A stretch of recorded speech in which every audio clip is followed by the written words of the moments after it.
Okay, so I asked my friends about what I should talk about today, and one of them said people who don't say thank you, and the other one said girl gamers. Now, I decided to combine the two into girl gamers who don't say thank you. So first of all, I would like to say thanking somebody, it costs nothing. I thank the bus driver when I get off the bus.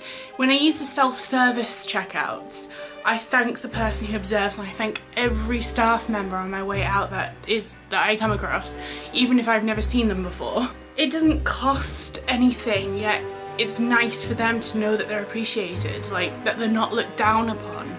And I know this because when I worked in the shop, the worst thing was when somebody didn't say please or thank you, because it made you feel subhuman, like a completely different class to them, even though you could walk out there and you're just not. They wouldn't know. Nobody cares what you do, really. Yet when you're in that situation, everybody seems to. Everybody seems to think you don't need to say thank you because you work here. That's not true. Okay, so we're talking about thank you in the context of being provided a service, or potentially being provided a service, or receiving a gift from somebody. So that's two reasons to say thank you. There are many more, but in this context specifically. And then the next thing we have to talk about is the definition of a girl gamer. To me, this is just somebody who identifies as a female who enjoys playing games. Some people seem to think that you have to meet a certain knowledge criteria or have played certain games, otherwise you're fake. This is not true.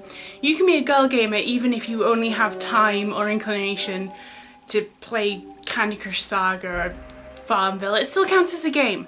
I don't understand why people are so snobby about what constitutes a game for a gamer.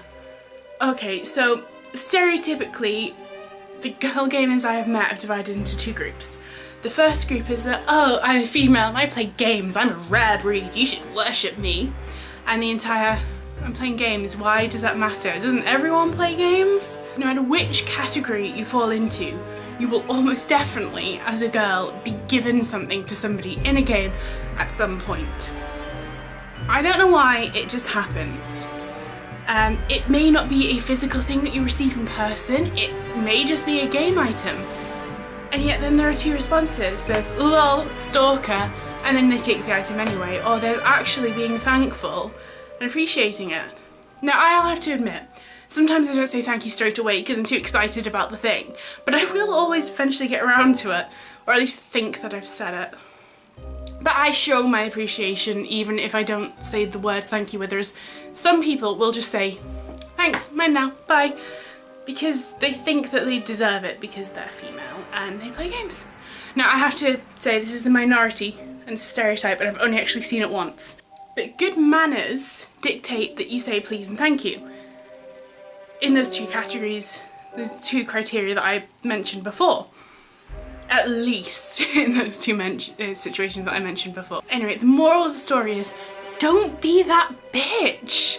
Whether you're in a shop or on a bus or in a game, say please and thank you. It doesn't matter whether you're male, female, in a game, in real life. Just use your pleases and thank you. I'm not girl gamer bashing. I'm shaming people who don't say please and thank you using the example of a small subgroup of gamer girls who think that they are better than others, and I would like to point out this is a minority. It's somehow the stereotype, but it's a minority.